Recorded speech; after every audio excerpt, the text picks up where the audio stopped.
Gabriel Caron ici, dans les studios d'Expaz. Je voulais faire une introduction un petit peu plus pensée de mon prochain podcast. J'ai invité mon père sur le podcast, puis c'est peut-être pas la chose la plus facile que j'avais à faire. J'ai pris ça comme une entrevue traditionnelle, ce que je l'ai faite vraiment rapidement avec une bonne émotion. Puis j'ai repensé à ça les derniers temps. J'ai pas encore regardé le podcast, j'ai pas encore fait le montage. Mais comme vous allez voir au début de l'émission, il y a certaines choses qui méritent la peine d'être regardées. Mais quoique, je peux le dire aussi tout de suite, mon père est un transsexuel, il a fait un changement de sexe. Ça m'a amené à penser à plein de choses de ma vie en général, de pourquoi il y a certaines actions que je fais, il y a certaines actions que je fais pas, où est-ce que je suis rendu dans la vie par rapport à ça, pourquoi j'ai tout le temps eu un besoin de m'exprimer avec différents médias. Ça m'a fait penser à ça, puis ça m'a aussi fait penser à est-ce que je le publie ou est-ce que je le publie pas. Qu'est-ce qui m'a mis dans une certaine situation, c'est qu'on a encore des choses où j'ai encore plutôt il y a des boutons qui restent avec ça, puis c'est normal, puis je suis une personne avec une grande ouverture d'esprit. Franchement, ça me dérange pas à un point de vue... d'un certain point de vue, ça me dérange vraiment pas qu'il ait fait ça, puis je suis content qu'il aille bien, puis qu'il soit heureux. D'un autre point de vue, en tant que fils, c'est sûr que il y a encore des choses qui restent comme boutons. Je pense que ces choses-là vont rester toute ma vie. C'est juste normal. Avec certains événements qu'on vit, on apprend à vivre avec. Puis des fois, je veux dire, vivre avec, ça veut dire les accepter, mais je veux dire, on a tous des choses à travailler. Et en entrevue, je voulais pas rentrer vraiment dans le conflit, dans ces choses-là. Ça que puis dans une certaine douleur, j'imagine aussi de mettre des choses au clair. Ça fait que on a parlé de plein de sujets différents. On a commencé en parlant de la transsexualité. Puis très rapidement, on a parlé de voilier, on a parlé d'autres choses. Je ne sais pas si je vais le garder. Je sais pas si je vais garder les parties qui sont, pour moi, peut-être un petit peu moins importantes du sujet que je voulais amener. Mais en tant qu'animateur, j'ai pas fait ma job comme du monde, je pense, dans ce podcast-là. J'aurais vraiment pu driver plus longtemps ce sujet-là. Ça m'a fait penser à pourquoi je fais ce podcast-là, parce que c'est quand même une nouvelle. C'est comme si j'avais besoin de faire un coming out pour quelqu'un d'autre. C'est bizarre comme situation. Ça m'a fait penser à pourquoi je fais ça. T'sais. Premièrement, le podcast, pourquoi j'ai invité mon père, c'est parce que quelqu'un d'autre était venu avant, puis Maxime Leflaguet est venu avant, puis je pouvais pas parler de transsexualité avec Maxime, tant qu'à moi, jusqu'à temps que j'en aille parler avec mon père. La personne, c'est très proche de moi. Je veux dire, je vais en parler avec quelqu'un qui le sait vraiment, puis après, la discussion va être ouverte. Pour moi, c'était... j'avais pas nécessairement le goût avec un invité de dire « Ah oui, by the way, mon père est un transsexuel. » Je trouve que c'était pas la place. Alors, c'est pour ça que j'ai décidé d'inviter mon père. Et par la suite, ça m'a fait penser à pourquoi je fais un podcast. C'est sûr qu'on a tous des choses qui sont plus difficiles à parler. C'est sûr que tout le monde a ça. Je veux dire, mon problème, c'est même pas un problème, mais mes expériences, quelqu'un d'autre a d'autres expériences. C'est sûr que moi qui étais jeune, j'ai jamais rencontré une autre personne qui était dans ma situation, qui a eu un père transsexuel. Maintenant, c'est plus d'actualité. Il faut être ouvert d'esprit. Chose qui est super importante d'être ouvert d'esprit, mais ça reste que il y a une certaine réalité familiale par rapport à ça qui est qu'on n'a pas nécessairement abordé. Puis en tant qu'animateur, je l'ai pas. J'étais plus un animateur qu'un fils, en fin de compte, dans cette entrevue-là. Puis je ne sais pas si ça va faire un bon podcast. Peut-être que ça va être un train wreck. Peut-être que vous allez voir qu'il y a des sujets que j'accroche un peu. Je pense que somme toute, c'est normal. J'espère que vous allez avoir une bonne écoute si vous voulez écouter ça. J'adore mon père, puis on a des super conversations, mais ça reste que c'est un sujet qui est relativement gros, pour ma famille.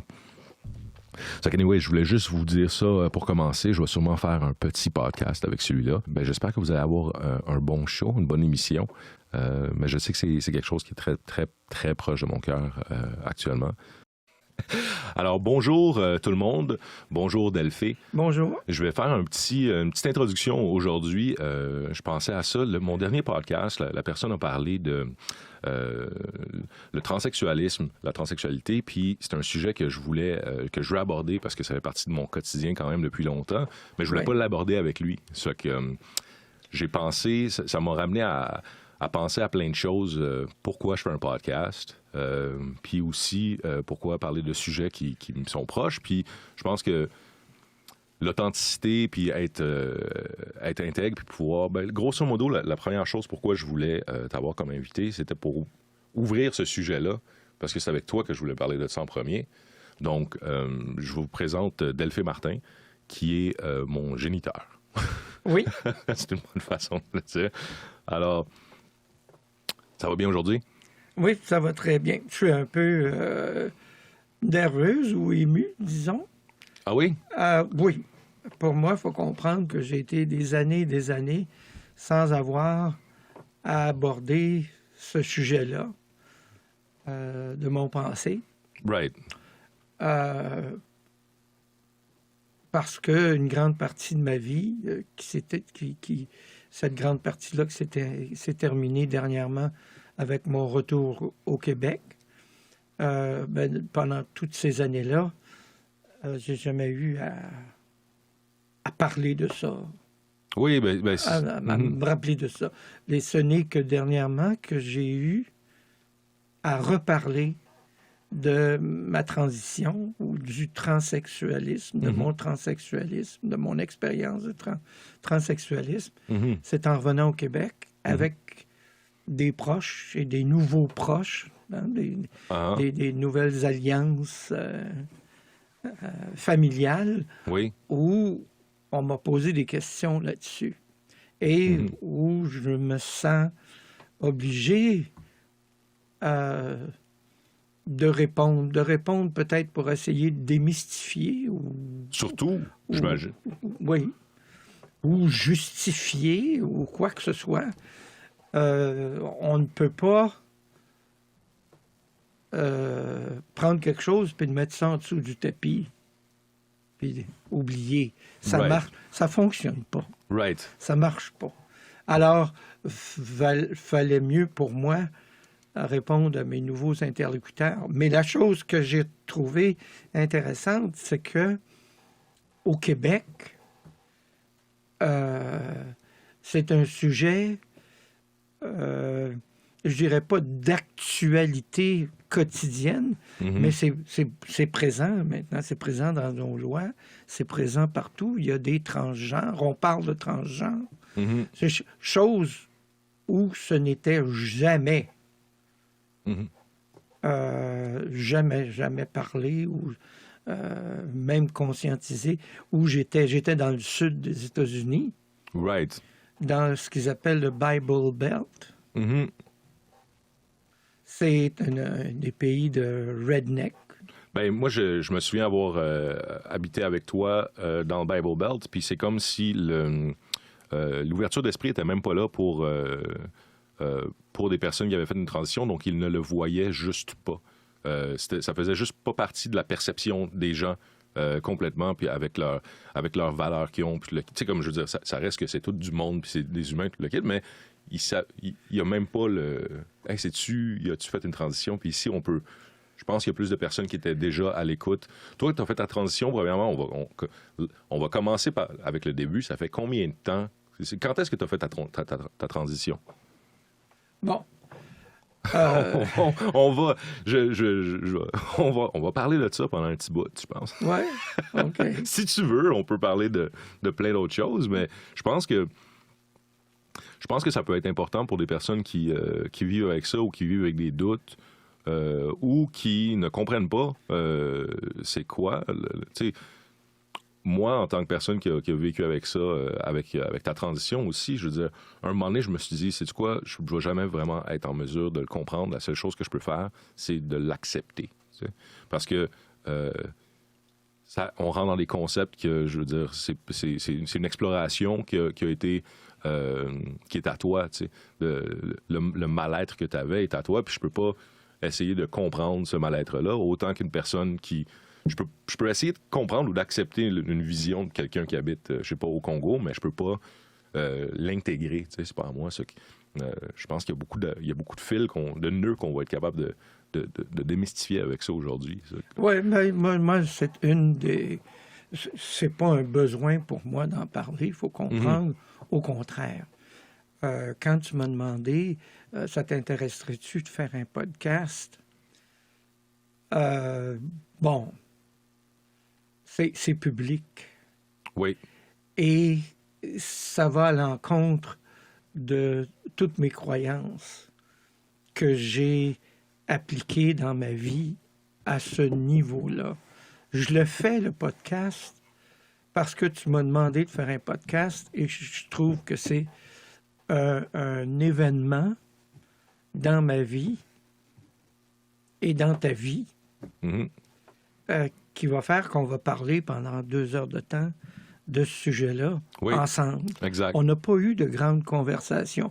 Je me souviens de conversations qu'on a eues quand tu es venu là-bas dans le Sud, mais ça a été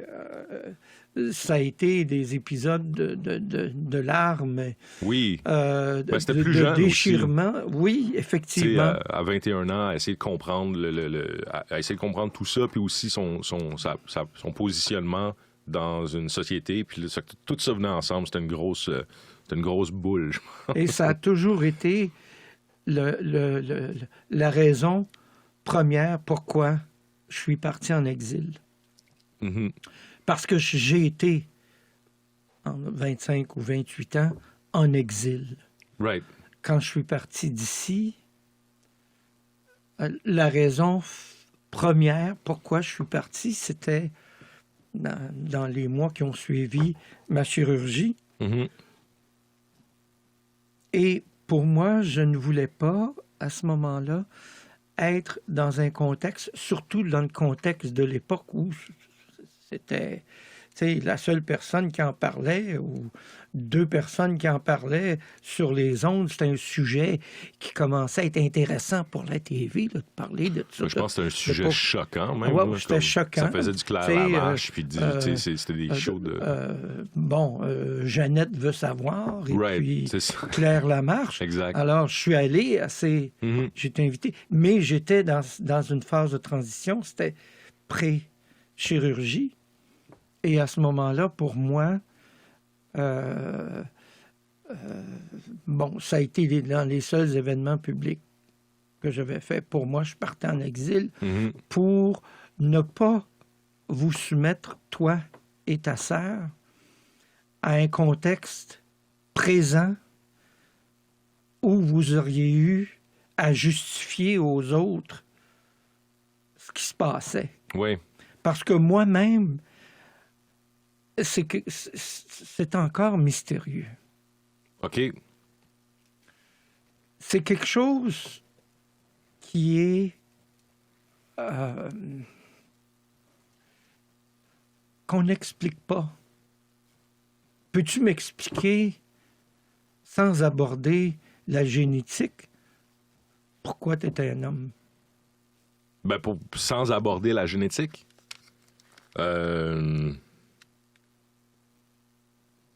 Sérieux, non. Comment t'es devenu un homme? Parce que pour moi, il n'y a pas de... il y a pas de dissociation par rapport... Je suis juste une personne. T'sais, dans ma tête, je suis beaucoup plus un humain. Puis, ça s'avère que je suis un homme parce que j'ai pas de... c'est pas dysmorphie, mais j'ai pas de concept à dire que je devrais être quelque chose d'autre. Pour moi, dans ma conscience, j'ai des bouts de conscience qui sont pas intégrés comme tout le monde. On en a un conscient, puis un conscient, puis le kit. Mais j'ai pas besoin de m'expliquer, en fin de compte, qu'est-ce que je fais ici. C'est très... Mais... Si je regarde d'une façon externe, je suis comme, je suis un homme à cause que, genre, j'ai un pénis, j'ai une certaine pilosité, il y a ça qui se passe, donc c'est ça que je suis, tu sais, je me pose pas la question, qu'est-ce que je serais, qu'est-ce que je serais si j'étais une femme, puis j'ai pas ça, c'est I'm taking it for granted. Comme, It is granted. C'est ça. Much more because all your surrounding is making you that also. Définitivement que, genre, culturellement, socialement, comment ça marche, longtemps tu sais. on a socialisé le petit bonhomme ou la petite bonne femme, puis ça part de loin. Je veux dire, de la minute qu'on sait qu'on va avoir un garçon, un petit gars ou une petite fille, ben dans mon temps, je crée bien que les chambres étaient peinturées plus avec du rose, des thèmes féminins, puis des thèmes masculins, les jouets, les bebelles que c'est offrir, puis tout ça. Right. Il y a une grosse socialisation. Ça a été, à travers l'histoire, une grosse socialisation. Oui. Il y avait les rois, hein, je veux dire. C'était bon, il fallait avoir des descendants, etc. C'était bon. Aujourd'hui, c'est moins présent, mais il faut comprendre que pour des transgenres, il faut comprendre qu'il n'y a pas de... Il y a une dualité sociale. OK. Mais il n'y a pas de dualité intérieure. On est ce qu'on est. Mm-hmm. On n'est pas deux personnes. OK. Et c'est la dichotomie de l'affaire. C'est ce qui est difficile à comprendre. Je pensais... Même pour le transgenre ou le transsexuel. Moi, je suis une transsexuelle. Oui. Je me qualifie pas de transgenre. C'est quoi la différence? Je sais pas. OK. C'est une nouvelle notion qui est apparue dans mon lexicon parce que on parle de transgenre maintenant. On me disait à un moment donné qu'en Ontario, dans les classifications, ils sont rendus à 30 ou 32 classifications de transgenre. Oui. Là, je me dis, ah oui. Oui, tu trouves que... Le degré de... Bon, probablement que le top, j'imagine que c'est le transsexuel ou la transsexuelle. OK, genre... Je ne sais pas. C'est un spectre. Maintenant, ils nomment des spectres, genre ça doit être sûrement... Mais je ne suis pas d'accord avec le spectre. Évidemment, on n'aime pas... Il n'y a personne qui aime se faire cataloguer en tant que tel. Par contre, on dit, c'est Adam or Eve. Mais admettons, juste... Mais c'est pas vrai. Right. Il y a toutes les nuances de gris entre le blanc et le noir, le yin et le yang. Définitivement, oui, je suis... Ben, tu sais, c'est sûr. Toi, admettons, là, t'es une transsexuelle. Est-ce que... Je ne suis plus transsexuelle. OK, c'est ça. Je veux corriger ça. Oui, parfait. C'est que pour moi, la transsexualité finissait le lendemain ou la minute que la chirurgie était faite. C'est ça. Exact. Parce que le but est de devenir... Le but pour toi, c'est que tu voulais être une femme. Puis là, tu es femme. Genre, ou tu es la chose la plus proche que le... Je suis, comme je t'ai dit l'autre jour, quand on se parlait, je suis WYSIWYG. Right. What you see is what you get. Exactement. Mais l'âge fait aussi qui me permet de prendre tout ça avec un grain de sel. Ce qu'on appelle la maturité. Maturer, c'est ça. Oui. C'est qu'on est dans le jus pendant tant d'années, puis au fur et à mesure que ça mature, tout ça, on en sort meilleur qu'un bon vin. Oui, c'est ça. En même temps, c'est vrai, tu sais, plus qu'on voit des choses qui sont différentes, plus que le petit... nos petits problèmes intérieurs sont peut-être moins...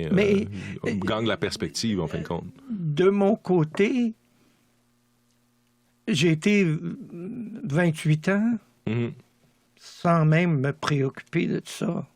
Right. Tu sais, je veux dire, comme tout le monde, tu te lèves le matin, tu fais ta journée, tu arrives... Mais j'étais une personne qui a vécu seule. Mais disons, Il y a une couple de choses que tu as parlé avant que j'aimerais survenir. Oui, oui, Dire, ben vas-y. dire que tu es intégré, que genre, il y a seulement une personnalité, tu sais, une personnalité ou one persona, qui est Delphée. Oui. Je parlais avec je sais pas s'il est psychologue, mais on parlait de Carl Jung, puis le kit, puis il disait les différentes faces qu'on montre à différentes personnes. C'est juste notre persona par rapport à ça. Toi, t'estimes que avant c'était un faux. Mettons, Pierre était un show, puis Delphée, c'est ça qu'elle avait besoin. C'est Delphée qui avait besoin de où ça, tu l'as construit. Pierre était le public. OK. Et Delphée était l'intime. OK. Donc, Pierre était le masque.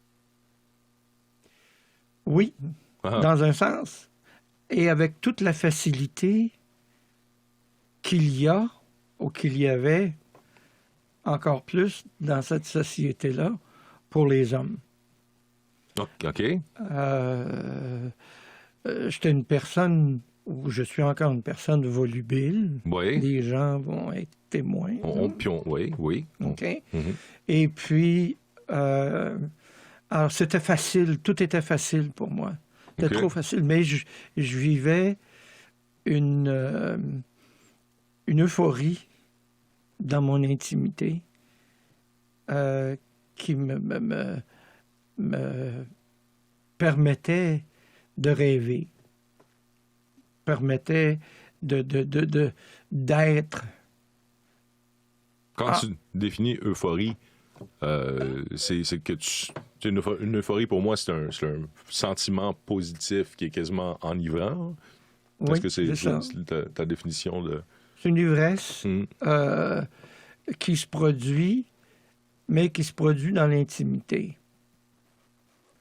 Tu rêves ou tu fabules à ces moments-là d'être public et puis d'être dévoilé, etc., mais ça reste dans l'intimité, ça ne se fait pas.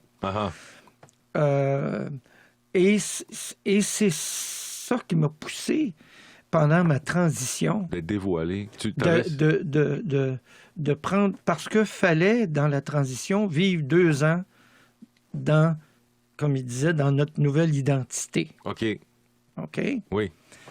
Bon, mais à ce moment-là, même à ce moment-là, c'était difficile pour moi de percevoir ce qu'était étais-je transsexuel ou n'étais-je qu'une personne avec des désirs de travesticisme, etc. Parce qu'il faut bien comprendre... Ou juste un très bon acteur. Non, mais tu sais, jusqu'à un certain point, de dire c'est un personnage, puis genre, je vais le jouer pendant tant de temps. Il y a une grande confusion. Right. Hein? Je veux dire, j'ai été, pendant mon enfance, à me poser toujours la question, pourquoi? Pourquoi? Puis dans mon âge jeune adulte, puis tout ça, pourquoi moi? Oui. OK? Oui. C'est quelque chose que j'ai jamais expliqué. Pourquoi un homosexuel se pose ces mêmes questions-là aussi d'être? Ben, je pense que tout le monde se pose des questions comme ça dès que je ne le sais pas. Ben, dès que tu rentres dans une certaine... Je sais pas, moi, je me suis posé ces questions-là dans une certaine phase de ma vie, genre, pourquoi ça arrive à moi, tu sais? Tu sais, ton pneu peut casser, puis être comme... Je veux pas comme dénigrer... Non, je comprends. Mais juste le pourquoi moi, pourquoi ça arrive à moi, pour qu'est-ce que je fais là, c'est un bout de l'existentialisme je pense que chaque personne a besoin de faire pour, un moment donné, mettre ça en arrière et dire, ça a l'air que c'est ça la vie, puis continuer à avancer. Ouais, mais j'ai pas été en contact avec des gens suffisamment à ce niveau-là pour réaliser qu'effectivement, tout le monde passe par une phase existentielle. Je pense que oui. Je sais pas, je suis pas tout le monde, mais je pense que oui. À quel âge que ça commence, ces affaires-là, de l'existence? Je pense que ça dépend de... Pas à 5 ans, pas à 4 ans. Je pense que ça dépend du degré de chaque personne, puis ça dépend de qu'est-ce qui se passe. Là. Ce qui se passe, c'est que peut-être qu'on aborde le sujet de marginalité. OK? Les marginaux, dont je fais partie, dans l'espèce humaine. Right. Ça m'a pris longtemps à découvrir quelle était la raison d'être des marginaux. OK. Puis les marginaux, il faut voir que ça change à travers les siècles. Mhm. Et comme il y a eu des moments, puis dans certaines civilisations, où les personnes transgenres Mhm. étaient acceptées comme prêtresses, déesses, même c'était un peu fascinant, où il y avait une plus grande célébration de la féminitude, par exemple, Right. dans les sociétés, Mhm. etc., qui était peut-être un médium vers faciliter vers l'au-delà ou avoir accès à l'acropole, à tous ces dieux Ouais, qui ça y me étaient. penser justement, mythologie grecque, le kit là-dedans. Bon, mythe et mythologie, tu sais. Puis, il y a d'autres années, ou il y a d'autres siècles, ça a été de la répression Mhm. au maximum. Right. Et dans les quelques siècles passés, ça a toujours été présent dans l'histoire de l'humanité. Toutes ces personnes différentes, Oui. que ce soit à l'intérieur de la tribu, où on attribuait certaines fonctions spécifiques à ces gens-là, à aller dans les siècles passés où c'était très nu sous le couvert, sous le secret. Il y avait des clubs, tout ça, mais fallait que ça soit... C'était accessible seulement qu'à des gens qui avaient beaucoup plus d'argent, financièrement parlant, sans être tu lynché. Tu parles de tribus, puis en tout cas, là, je vais m'avancer. Politique de coin de table. Ben oui, ben c'est correct. C'est philosophie de coin de table. Oh, oui. Ça. Puis quand une tribu est pas... Tu sais, j'ai lu quelque part que des villages de moins de... Je sais pas si c'est 120 000 ou 1200 quelque chose. La plupart des personnes devraient vivre dans des villages qui sont plus petits pour avoir un sentiment de communauté. Tu sais. Puis dans une communauté, habituellement, si tu as un marginal ou une marginale, tu as deux choix. Ou bien tu l'intègres, ou bien tu la mets dehors. Si tu l'intègres, ça va être facile de discerner une certaine fonction quand la communauté est relativement petite pour être comme, ah ben là, oui, il y a ça, mais voilà les avantages, genre la fonction de la personne, plus que on a une communauté qui est une communauté, plus qu'on vit dans une grande ville où il y a un degré tu sais, tout le monde a sa vie privée, on est moins... Il y a un anonymat. Un anonymat.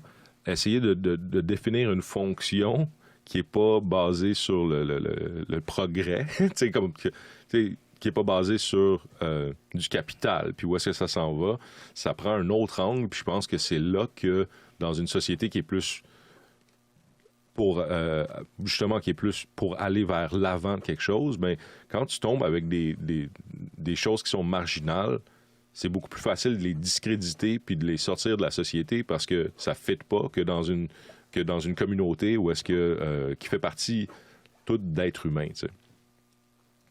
C'est là que je peux... en tout cas, ça me fait juste penser à ça. Le premier microcosme auquel on appartient, c'est la famille. Right. Et dépendamment des siècles, le nucléus familial a passé à travers toutes sortes de transitions. Mm-hmm. Évidemment, nous, notre nucléus familial, il a éclaté à cause de moi. Right, exact. Alors, oui. Ça a été une des raisons aussi pour lesquelles je suis parti en exil. Mm-hmm. Que ce premier nucléus-là, à mon avis, pouvait mal fonctionner quand j'y étais. Ou ça pouvait pas... je me suis peut-être mis au banc. C'est un catch-22. C'est un catch-22. C'est encore une fois, je veux dire, je reviens souvent avec le documentaire de McNamara, le Fog of War, qui dit il n'y a pas une bonne décision. Les deux, c'est rester fait une pression sociale énorme. On aurait eu une pression sociale énorme à justifier ça dans un quotidien ou dans une réalité où est-ce que t'es là. Pas être là. Socialement, il y a moins de choses à expliquer, mais ça amène son lot aussi d'expériences différentes, puis de progression dans la vie qui est différente aussi. Soit d'un côté comme de l'autre, who knows? C'est un catch-22. Pour moi, ça a été... je me disais à ce moment-là, comment un enfant peut dealer avec ça? Est-ce que si j'avais été présente, si tu n'aurais pas eu, à un moment donné, à te positionner dans le cours d'école, si c'était su que, etc., etc. Pour moi, ça a été une des raisons. J'étais peut-être 100 000 à l'heure dans les joncs. Peut-être que j'aurais dû plus avoir eu le besoin de me positionner, mais il y a quand même eu du positionnement à faire jusqu'à un certain point. Il n'y a pas de, tu sais, d'une façon ou d'une autre, des enfants. Je me souviens d'un de mes amis qui avait arrêté d'être un ami avec quelqu'un d'autre parce que le gars il dit ah ouais, tu sais, Gabriel, son père est comme ça. Puis il a fait ah ouais. ça donne une bonne perspective parce que Gabriel. Mais est-ce que c'était un fait qui était public? Ben moi, je me suis jamais vraiment caché de ça. Pour moi, c'est pas un. Pour moi, tu sais, c'est un gros chunk de personnel, mais en même temps, est-ce que non, j'ai jamais considéré que je devrais me cacher de ça parce que des choses qu'on cache, des choses qu'on met en dessous du tapis, ça commence à se sentir fort à un moment donné, puis ils ressortent de façon différente. C'est que j'aime mieux l'intégrer. Le cacher le dissocierait de moi, de ma personnalité. C'est que j'ai jamais... même, je me souviens quand j'étais jeune, c'était comme « Hey, qu'est-ce que vous en pensez? » Tu sais, j'avais besoin d'avoir un certain avis de qu'est-ce qui se passe, que de garder ça à l'intérieur, puis juste être dans le premier microcosme où est-ce que personne comprend. Je veux dire, dans ma famille, personne comprenait. Dans la société aussi, at large, personne comprenait vraiment. Là, on dirait que l'acceptation est là, mais c'est comme, hey, on est censé comprendre c'est quoi le projet? C'est que, pour moi, c'était beaucoup plus je voulais avoir l'input de l'autre personne, puis voir comment ça allait puis on s'entend que mon travail, puis mon intégration, c'est à moi de le faire, mais comme tu dis, on est des êtres sociaux, puis un input externe pour me faire une idée, je trouvais que c'était... Pourquoi cacher des choses, tu sais? Genre, c'est pas à moi de faire ça. Si tu voulais cacher, ça, c'est à toi. Tu sais, parce que moi, je voulais pas avoir ça, je pense que si j'avais vécu avec le secret, ça m'aurait probablement... ça aurait été probablement plus affectant. Même si, d'une façon ou d'une autre, qu'est-ce que je suis, et c'est pas issu de ça, mais ça fait partie de justement de comment je vois la vie, toute ma vision, puis tout le kit. Mais si j'avais gardé un secret pendant des années, puis là, ça serait difficile d'en parler. Genre... c'est sûr que va pas gratter. Il y a des personnes qui aiment ça gratter, genre drette. Oui, mais là, puis ça à cause de ci, puis quand tu te sens là, puis t'es comme, OK, là, arrête, là, prends un break. C'est pas à tout le monde je donne pas à tout le monde le droit de me faire une psychanalyse, mettons. Ouais. Mais d'en parler ouvertement sans je pense que ça fait preuve pour moi, ça fait preuve de stabilité dans mon instabilité aussi, mais ça fait partie au moins de calme, tu sais, genre ça se passe, puis c'est tout. Ben, une des raisons pourquoi je suis ici, c'est ça. C'est que, parce que maintenant, ce que je ressens à partir de mes sens dans mon entourage, c'est qu'il y a plus... vous êtes rendu à maturité. Right. Et c'est quelque chose auquel on peut en parler, oui, tout en étant capable de comprendre que dans tout ça, il y a encore quelque chose de, même pour moi, l'expliquer, je suis pas capable. Oui, puis on peut tomber dans des théories de telle protéine à telle date, tel jour, puis c'est tout, tu sais, à la fin de la journée, oui. On peut pas aussi... ben oui, on peut, mais comme, tu sais, ça serait... Pour moi, je n'ai pas le besoin, je n'ai pas du tout le besoin d'expliquer, Oui. puis d'expliquer la chose scientifiquement parlant. Right. Exact. Puis il faut comprendre que je viens d'un milieu familial où il y avait une prépondérance scientifique. Right. OK? Avec papa. Ben oui. Et qui m'a toujours posé des questions pendant ma transition. Mais oui, mais tu as eu des enfants. Alors, je me suis buté à ce niveau-là à une notion du passé qui était la descendance. C'est important pour papa, la descendance.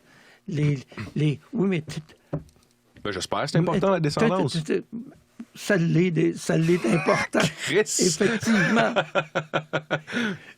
Ben, mais... En même temps, c'est pas si important que ça. Pour de vrai, dans la grosse affaire, là, dans la grosse planète qui tourne, la boule puis tout le kit, là, la descendance, c'est le fun qu'une famille continue à perdurer dans le temps, mais... T'sais... Le nom. Oui, c'est ça. C'est... Right. Bon. Ah, je vais ouvrir aussi un secret pour les personnes. Puis on va voir, même si je le publie, celui-là. Parce que moi, a priori, c'est qu'on passe du temps ensemble à parler de ça puis vraiment y aller. Puis on va voir si je le publie, mais il y a quelque chose d'autre, je me disais, pour les filles à ma sœur, dans 10 ans, dans 20 ans, tu sais, dans 20 ans, je te souhaite à 90 ans, peut-être que tu vas vouloir être là ou pas, mais au moins, tu vas pouvoir avoir une conversation où est-ce que tu as encore toute ta tête. Ouais. Puis les petites vont peut-être regarder ça plus tard, tu sais. Dans 20 ans, ça serait fou.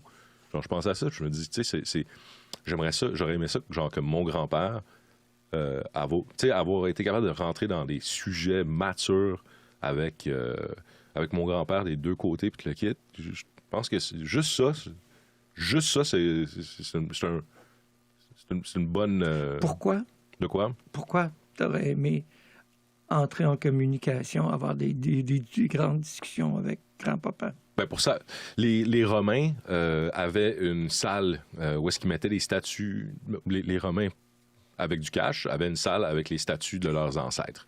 Oui. Right? C'était la salle des ancêtres. Oui. Puis pour moi, on va voir comme là, tu regardais cet ancêtre-là, tu disais, ah ouais, lui était de même. Puis là, tu lisais ses livres, ouais, lui, c'était ça. Puis, ça te met en place, justement, ça te met dans la descendance à dire, je vais faire des actions pour que... Tu sais, ça peut, je pense que ça peut te donner un gouvernail à regarder ça. Une des plus belles images de ça, c'est dans le film L'Amistad. J'ai pas vu. Bon. Situation vite. Ça se passe à l'époque des négriers, de ces bateaux qui allaient en Afrique et qui capturaient des gens de certaines tribus OK. et les amenaient à bord de bateaux en esclavage et les vendaient sur les marchés dans les îles. Tabarnak, hein? Excuse-moi. Puis ici, ben, c'est ça. Ouais. Alors, c'est un film à voir, Spielberg, intéressant.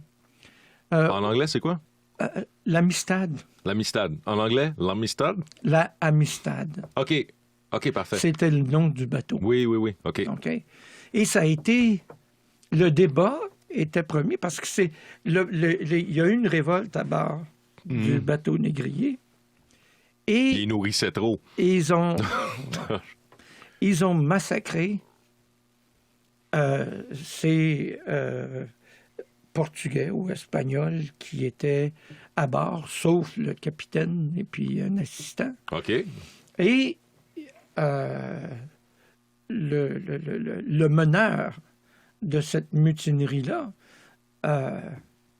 on le voit essayer de diriger le bateau de retour vers l'Afrique et à un moment donné de découvrir que son ciel est complètement différent, les étoiles sont plus à la même place, puis tout ça. OK. Alors, où sont... Et le bateau a fait une traversée à travers l'Atlantique et ils sont arrivés une nuit de brume à Boston. OK. Sans savoir qu'ils étaient à Boston, évidemment, où tu vois un bateau qui les croise, où il y a une réception à bord avec une table bien mise, avec une célébration de certains groupes de Bostonnais qui sont à bord d'une grande schooner, bon, etc. Et finalement, ça se dévoile que ce bateau est là. Ils sont amenés à terre et ils sont emprisonnés. Les Espagnols les réclament comme marchandises, que c'était à eux autres. Ah. Les Britanniques, qui à ce moment-là avaient déjà des lois anti-esclavage, disent que c'était des esclaves. OK. Les Américains sont pris dans un débat juridique Avec des immigrants. avec Peut-être, des gens que... Mhm. Alors, et le procès a été gagné par un jeune avocat, OK. McConaughey, qui est l'acteur. McConaughey. Bon. All right, all right, all right. All right. Et il plaide tout son plaidoyer sur la notion de marchandise. OK. Parce qu'il y a même la jeune reine de l'Espagne qui est impliquée là-dedans. En tout cas, à un moment donné, ça s'en va jusqu'en Cour suprême. Ces pauvres Noirs-là essayaient de comprendre, de leur expliquer qu'effectivement, ils étaient en appel, puis que l'appel a été renversé par le président, et puis que là, ils sont rendus en Cour suprême. Ouais. Là, ils ont dit, leur parole était ça, puis c'est des gens qui ne respectent pas leur parole, etc. Puis là, d'essayer d'expliquer. Ben juste comprendre le système légal ici, quand tu fais partie du Canada, c'est déjà rushant. C'est de venir d'un autre pays puis d'essayer de comprendre tout ça. Ouais, je peux... Alors, ça s'en va en Cour suprême où il y a un ancien président américain qui les représente. OK. Et le président américain dit aux gens qui entourent ces esclaves-là, il leur dit, What's your story? What's your story? What is your story? Il dit, c'est ça qu'il faut sortir. OK, ouais. Right. What's your story? Et on découvre qu'effectivement, le meneur en question, dans son village, était très respecté parce que il a été, à un moment donné, il y a eu un lion qui l'a attaqué. OK. Il l'a tué. Right. Et il a gardé la dent du lion. Et c'est avec cette dent-là qu'il a réussi, à bord du bateau, à creuser autour d'un clou. OK, ça fait que si on en vient, la notion de marchandise n'a pas une marchandise n'a habituellement pas d'histoire consciente. C'est ça le... Il a fallu que ça se tranche là-dessus. Est-ce qu'on a affaire à des esclaves? Right. Ou pas? Uh-huh. Est-ce qu'on a affaire, d'abord, des êtres humains? Oui, c'est ça, exact. Deux, c'est des esclaves et non de la marchandise. Alors, c'est pas de la marchandise. L'Espagne n'a rien à faire là-dedans. Uh-huh. Bon, tout ça. Mais, à un moment donné, dans l'explication de « What is your story le président demande, et explique. Il dit, écoute, on est à la Cour suprême, il y a 10 juges qui vont juger de l'affaire, tout ça. On est tout seul. Explique-moi comment on va, donne-moi des arguments. Puis le bonhomme parle à peine quelques mots, baragouine, quelques mots d'anglais seulement. Right. Ils ont trouvé un interprète, finalement, qui parle leur langage, puis tout ça. Alors, ça a aidé dans la communication. Mais là, le bonhomme lui a dit, le jeune costaud, représentant le groupe, il dit, on n'est pas tout seul. OK.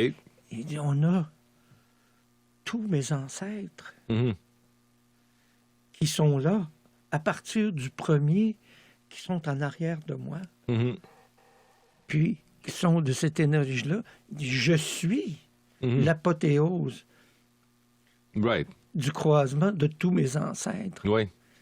Et c'était de voir, de prendre conscience du concept qu'effectivement, la hiérarchie ou les ancêtres sont là. Et pour revenir au fait que tu aurais aimé avoir une discussion avec le patriarche de la famille à ce moment-là, le grand-père, ben oui. Pour connaître cet individu-là, évidemment, tu aurais certainement appris un peu plus en rapport avec le grand-papa Martin. Oui, mais l'autre Adolphe, puis l'autre Adolphe, tu portes le nom d'Adolphe. Attends, je voulais pas en parler là, de ça.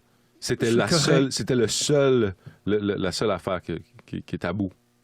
Non, Ben, on est correct. Mon père est transsexuel, mais mon middle name. Non, mais. Ben, c'est justement, correct. mais Mais mais non, je blague, là. C'est juste une autre bombe de dire que. dans la mon autre famille, ça a, mon middle name, c'est Adolphe. C'est quand même. ça a roulé Combien de fois? énormément Genre 7? là, tu sais, à travers Mhm. des générations, cette Ah oui. histoire-là. là. Ah oui, c'est sûr. Il y en a un moment donné qui faisait pas partie de notre famille, qui a fait des choses atroces. Puis là, Adolphe, il est moins. Ah, c'était un Martin. Ouais. Hein? Tu fais référence à qui? Ben Parce là, qu'on en a eu un dans la gang. lequel? De quoi? De quoi tu parles? Abraham. Ah, oui, mais non, mais Abraham, c'est-tu vrai? Parce que Abraham Martin, là, c'est comme. Ou est-ce que c'était vraiment Abraham Martin, puis après. Est-ce Ben, que c'est il y a- un mythe? Parce que. Il y a une statue dans le port de Québec. Ah, ah.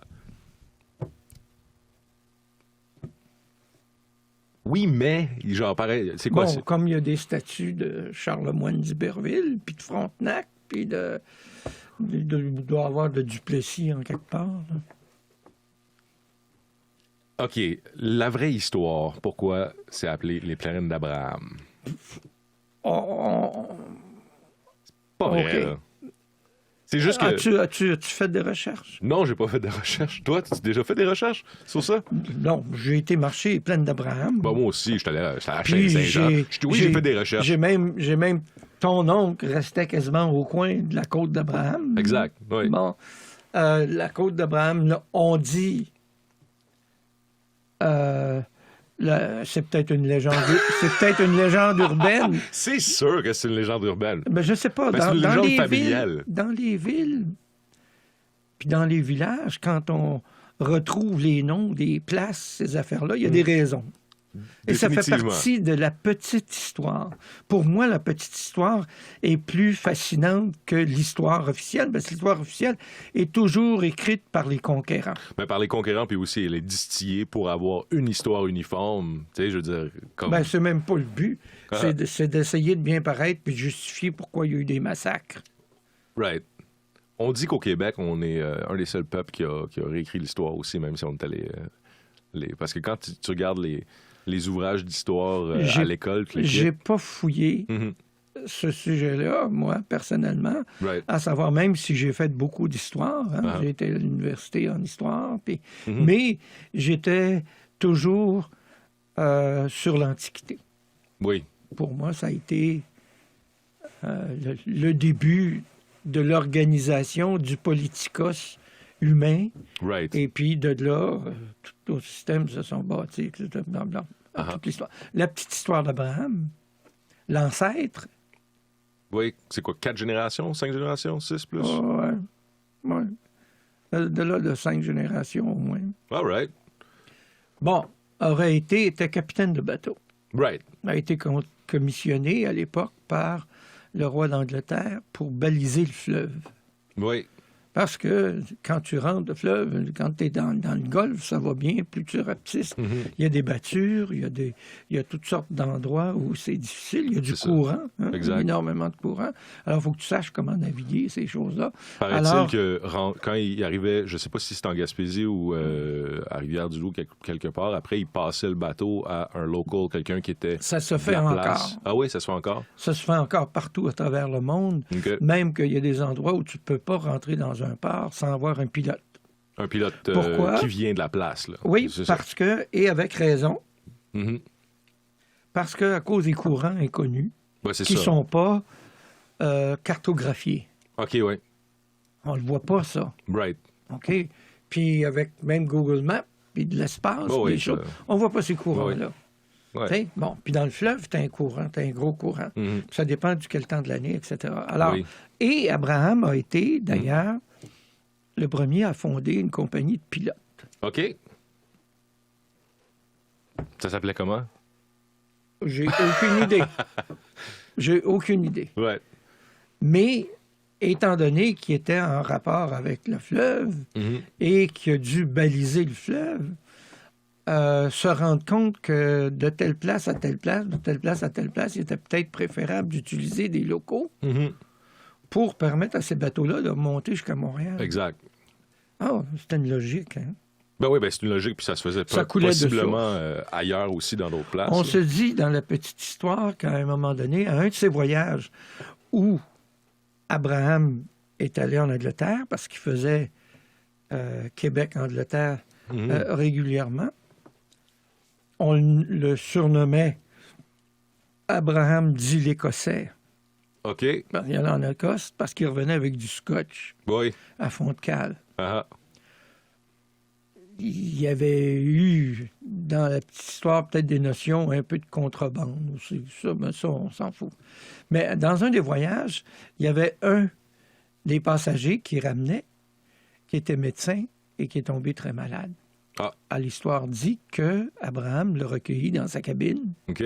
et a donné accès à son médecin de bord Mhm. pour soigner l'individu en question et que l'individu, en arrivant ici au Québec, était mourant et que, avant de mourir, a légué à Abraham des terres. OK. Et les terres qu'il a léguées étaient en haut du Cap Diamant. Mm. Et ce qu'on appelle aujourd'hui les plaines d'Abraham. Ah ben. C'était les plaines d'Abraham. C'était une plaine, c'était une terre. Ben oui, c'est ça. Les terres, puis il a vécu, Abraham, sur cette terre-là, Ah dans oui? une mansarde, dans une maison Mhm. qu'il a fait bâtir, et il a élevé des moutons là-dessus. OK. Il a fait de la culture. Mm. Mais il était rendu vieux. Right. Et il prenait les moutons, et on prenait les moutons, puis on allait les faire boire à Rivière-Saint-Joseph, en bas. OK. Et dans le village de l'époque, dans la ville de l'époque, on a appelé le sentier où les moutons descendaient à Rivière, la côte d'Abraham. Ah ben. Simple de même. Simple de même. Mais c'est de la petite histoire. Oui, oui. Mais là, il a donné les terres. Non, quelqu'un qui a non, cédé il n'a quelque pas chose à un moment donné donné. les terres. C'est ce qui arrivait, c'est que les jeunes gens de Québec, de la Basse-Ville, Mhm. montaient, puis allaient sur les plaines, s'asseoir sur le bord Mhm. du Cap Diamant, puis regarder le fleuve. C'était un endroit qui est Ouais, encore c'est un superbe. endroit scénique, Oui, oui. incroyable. Oui, oui.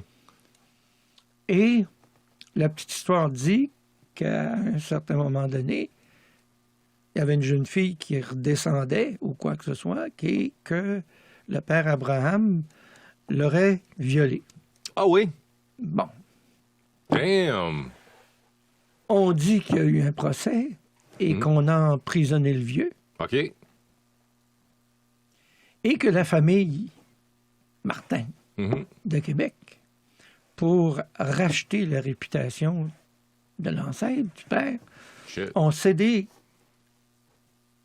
leur terre aux sœurs, OK. où ils ont bâti un couvent, Ah, puis qui est encore aujourd'hui. Puis, mais dans la petite histoire, Mhm. c'est qu'on dit que les gens de la Basse-Ville disaient aux jeunes filles, va pas sur le cap en haut, Ben oui. parce qu'il y a danger que tu deviennes une plaine d'Abraham.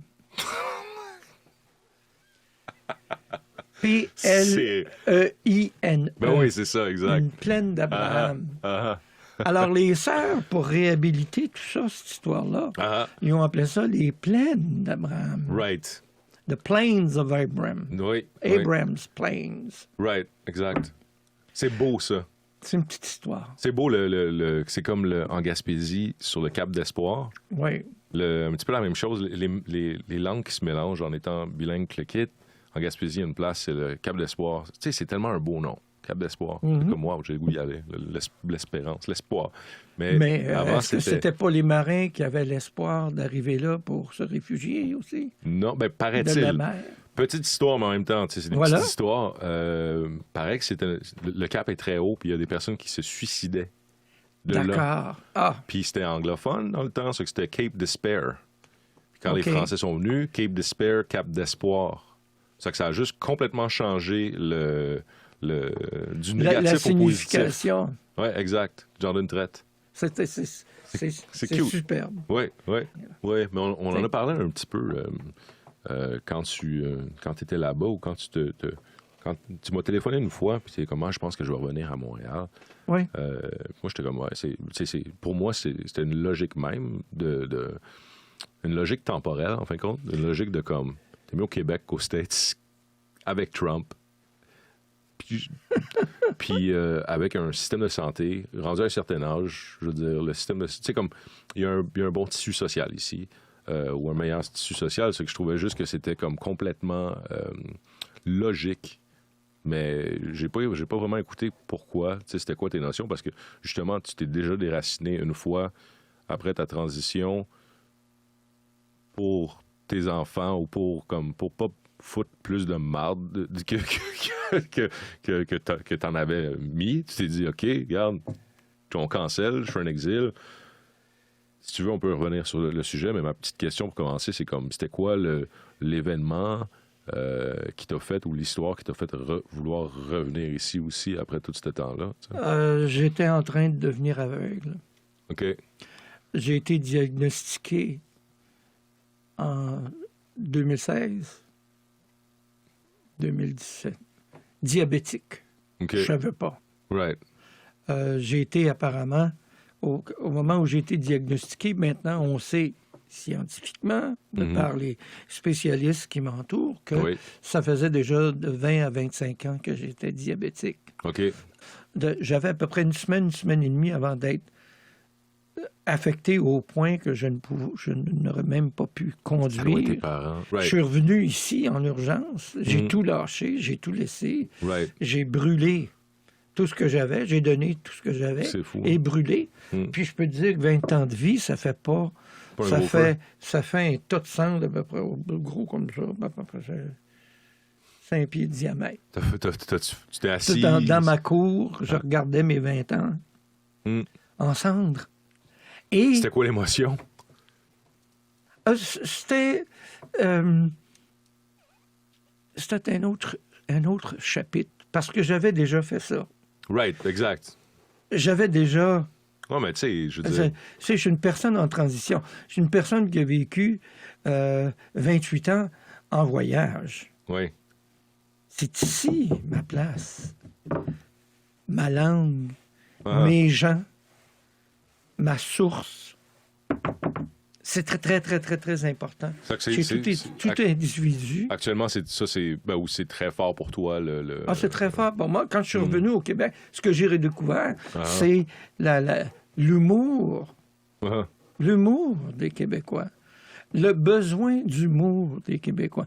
La quantité d'humoristes qu'on nous éclabousse à journée longue là-dedans, qui est très réflective, je pense, des gens...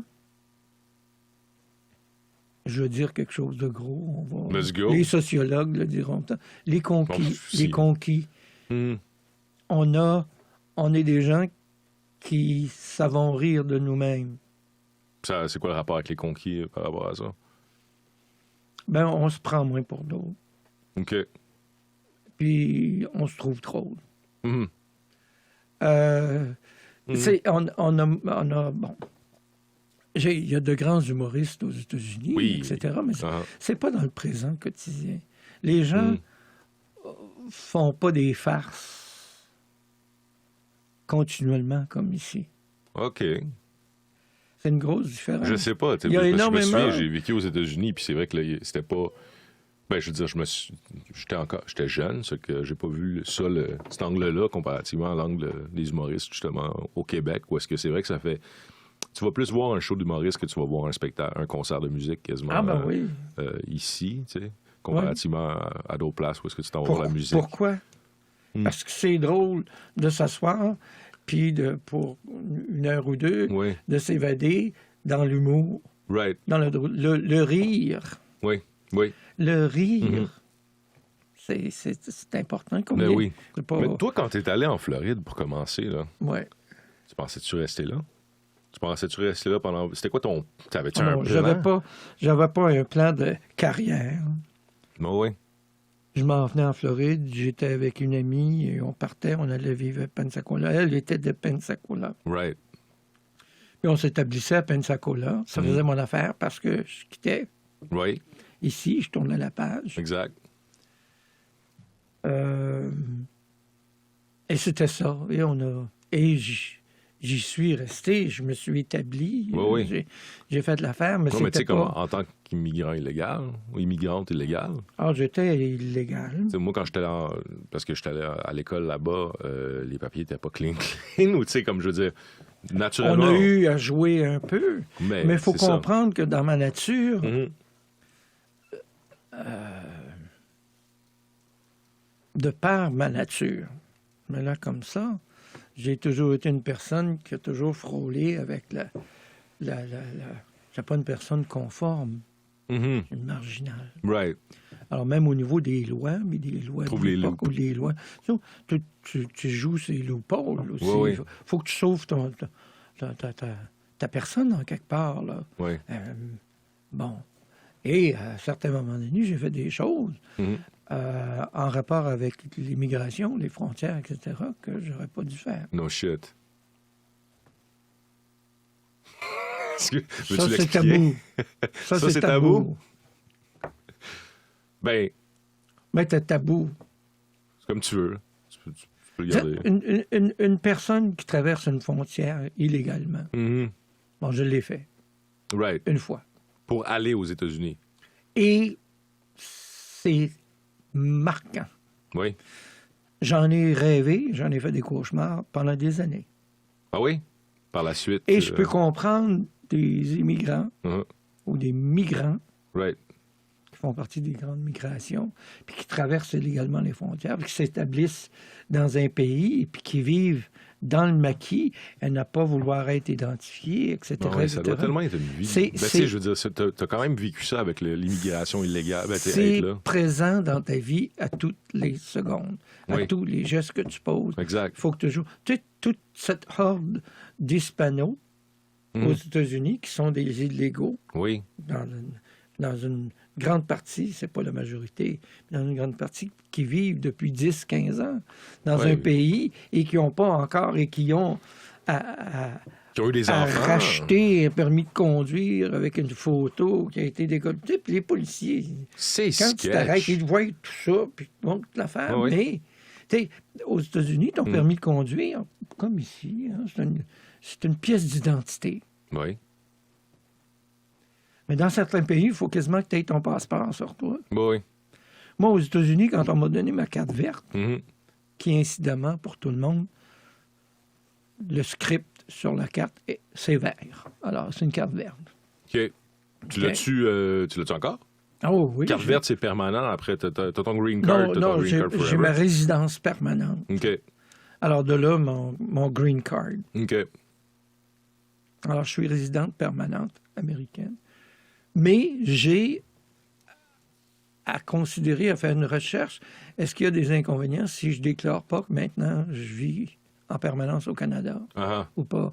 Il y a des questions financières. Je sais qu'il y a un groupe de comptables avocats là, à Montréal Oui, là, oui. qui font des séminaires gratuits, supposément, pour Ouais, les gens le premier qui sont dans gratuit. ma situation, Ah. à dire, bon, parce que au retour, il est possible, quand on est aux États-Unis, ils m'arrêtent aux frontières et qu'ils veulent me charger une taxe. Ah. Mais est-ce qu'ils font la chose pour les gens qui n'ont pas d'acquis, qui n'ont pas rien? Je vis dans la pauvreté. Oui, oui. Mais je vis dans la pauvreté du Québec, qui n'a rien à voir avec la pauvreté Ben des non, c'est ça. États-Unis, Ah. puis de l'Angola. Mhm. Tiens, ça existe-tu encore, l'Angola? En Afrique? En Afrique, probablement, je sais pas. Géographiquement, je sais pas si l'Angola est encore Je suis là. en retard dans mes redéfinitions des frontières politiques. Ben, Mais quand ça change, c'est peut-être moi, plus... les frontières, c'est toujours quelque chose, un problème Ouais, avec. c'est ça. Où est-ce qu'elle est, c'est difficile. Right. Mais oui, t'as juste vouloir aller quelque part d'autre. Puis, tu sais, je comprends le premier move. Puis après, c'est parce que tu restes que t'as les pieds là-dedans, puis le kit. Mais premier move de dire, je vais aller en Floride. OK, après, ça te tentait pas de commencer à faire le processus, ou tu savais pas que tu allais rester là longtemps, ou quand tu fais le processus, tu peux pas travailler en même temps. Mais je l'ai Fait que fait. Je me suis marié 4 fois. là, c'est vrai, hein? 4 fois. 4 fois ou 2, 3? Je pensais être 2. 4 fois. 4 fois? Dans ma vie, j'ai été marié 4 fois. Ah oui. Une fois avec ta mère. Oui. Une deuxième fois Puis t'es pauvre. avec... Habituellement, le monde se Wesley marie. John- They make ben moi, money. mes mes maris, c'est pas des riches. Right. Je me suis pas fait une alliance familiale. C'est ça. J'ai pas marié de la richesse. Right. Mais c'était des bons hommes, par exemple. Avec Wesley John, qui est mort peu de temps après. Qui est mort du sida, me semble. Oui. Et... Tout pareil, hein. Même ça aussi, là. Ah, c'est terrible. C'est une calamité. Mais ça l'était, mais maintenant... Ça l'était, c'est moins. Oui. Moi, j'ai un de mes amis, grand ami personnel, qui est la personne qui vit avec AIDS depuis le plus longtemps aux États-Unis. C'est la personne qui vit avec le sida le plus... Ça fait combien de temps? Là, il est rendu à 23 ans, 24 ans. Alors, il le suivent, évidemment, au VA. VA, c'est le Veteran Affairs. C'est le système médical pour les retraités militaires, pour les militaires. Alors, ils vont au VA. Parce que c'est gratuit. Et il était militaire? Et il a été militaire. OK. Pas longtemps, mais assez, dans la marine. Il a été corpsman. Ce sont Navy. des infirmiers. Des infirmiers dans le Navy. Et au VA, où ils vont, ils le suivent parce que Capote. Et... ça a dépassé toutes les expériences de vie. Ben, c'est... Puis Mitch, ça va, il fonctionne, mais évidemment, il vieillit aussi en âge. Puis là, tu sais, remplacer une hanche, il va devoir remplacer un autre. Parce qu'ils prennent des médicaments, la quantité de pilules par jour que ces gens-là vont à prendre, le cocktail, le fameux cocktail, c'est phénoménal. Puis c'est du poison. C'est un poison pour contrecarrer le virus du sida. Exact. Que lui s'attaque à des... Le virus du sida, c'est quoi? Il s'attaque à des à ton centre immunitaire. À ton centre immunitaire. C'est que du poison pour le virus du sida, c'est sûr que ça frappe ton immunitaire un petit peu. Énormément. Oui. T'as pas Alors, c'est tout par mois. L'étude est de savoir combien de ton niveau de plaquettes, puis ton niveau d'immunité, puis tout ça. Puis bon, aujourd'hui, il semble même que le système fait avec pour être capable de s'immuniser un peu plus. Oh oui, j'ai éternué. Alors, c'était bon. Mais dans le milieu, là-bas, à Pensacola, en Floride, je suis tombé dans un milieu gay. J'ai eu accès à la communauté gay de l'endroit. Parce que si on met ça en contexte... Céleste était une personne qui s'est même, dans ses heures,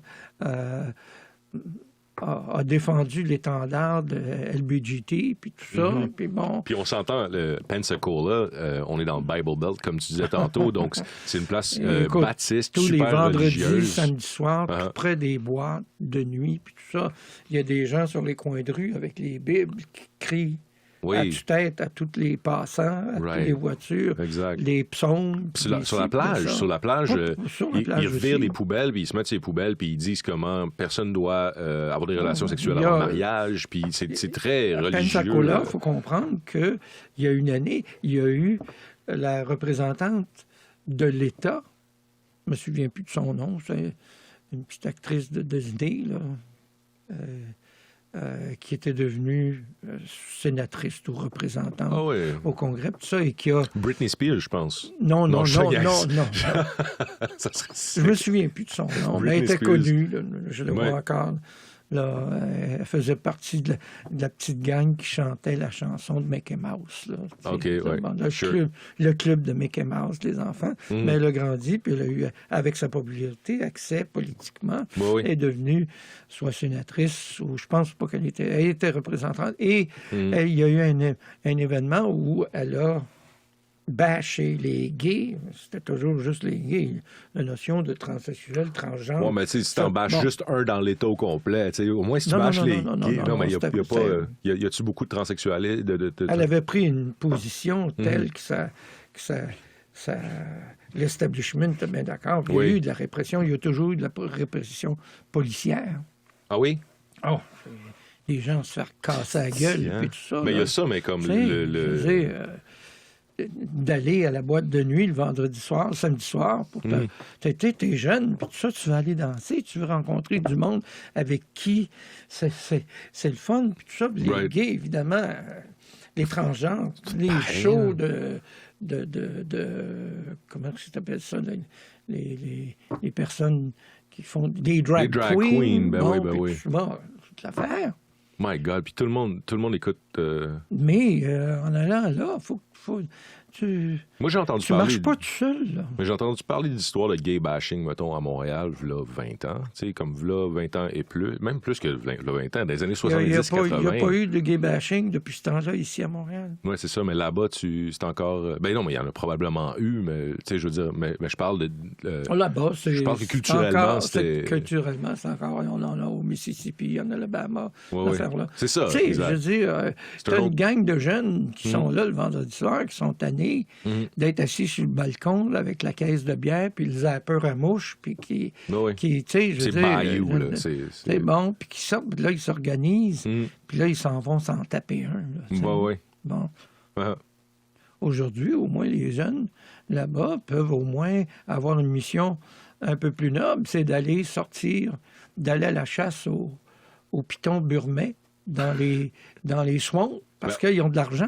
Ils ont 300, 400, 500 piastres, dépendamment du serpent qui sort de là. Mais as-tu vu une différence? Tu sais, tu reviens à Montréal, mais as-tu vu une différence d'évolution dans cette place-là?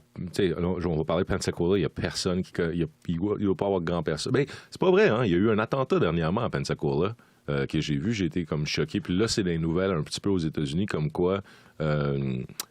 Apple ne veut pas sortir l'information qui était sur le téléphone de la personne qui était, je pense, Arabie Saoudite, un Saoudi, qui a commis un attentat. J'ai pas suivi ça, mais j'ai juste vu, j'ai fait « Oh my God », à chaque fois que je vois Pensacola, des nouvelles, je veux pas...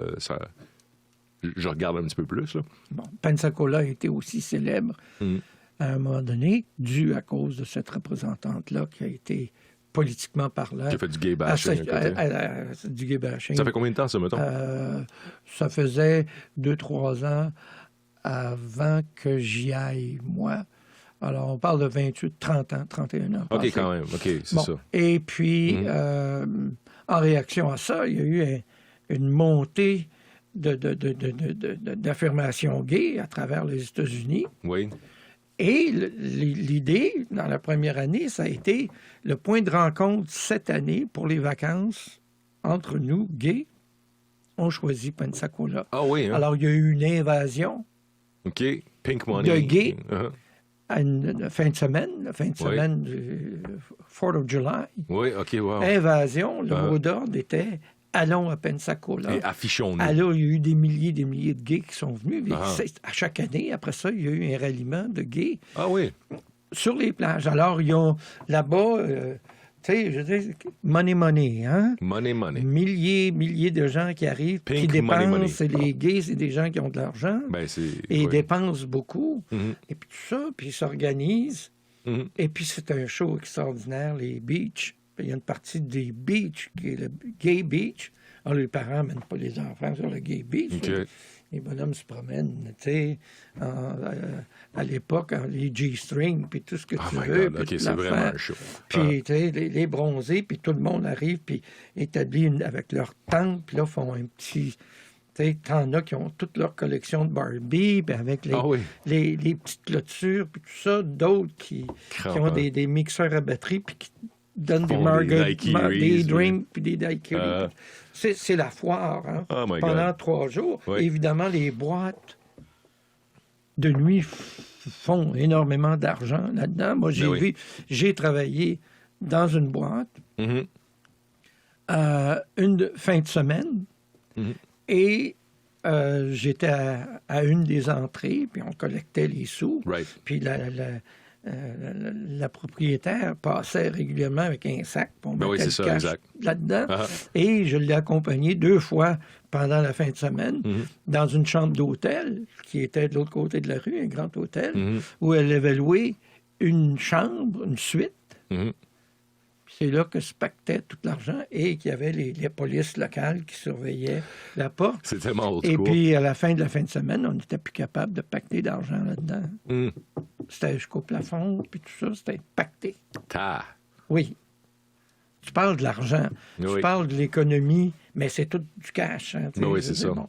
Et puis, alors, Pensacola, sur ce plan-là, c'est connu à travers les États-Unis. OK, je savais pas. Ah C'est oui, pas un Hogan... c'est une c'est quoi, mecque- Provincetown, une mais mecque pas gay.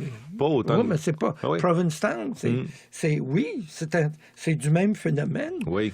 Mais tu vas où à Provincetown en vacances ou tu vas à Pensacola? Je savais pas que parce que les Pensacola était plages considéré. étaient renommées dans les plus belles plages Oui. au monde. Ben c'est drôle, Pensacola, tu m'apprends quelque chose aujourd'hui, parce que oui, les plages sont écœurantes, ça je le savais, mais comme quoi c'était une des destinations touristiques Gay. LGBT maintenant, ouais. tout le gros kid, je le savais pas, parce que il y a tellement on sent tellement... C'est une place pour aller voyager, mais comme quand t'es là, c'est très conservateur, c'est très comme républicain, hardcore. De là, Mhm. De là, c'est ça. la confrontation. Right, exact. OK? Oui. Et il y avait, quand je suis arrivé là-bas, Pensacola, peut-être 8 à 10 boîtes gays. C'est beaucoup. Oui. Qui marchaient continuellement. L'idée, c'est que pendant cette fin de semaine-là, ben, les gens partent avec leur drink. Ben ouais, c'est ça. Bon, puis ils vont d'une place à l'autre. New puis Orleans style. Tu fais le tour, là, New Orleans style. Tu vas tant de temps là, tout ça. Tu bois des drinks bleus, là. T'as un blast. Le lendemain, tu te réveilles sur la plage. Ouais. Tu sais, puis bon, on recommence.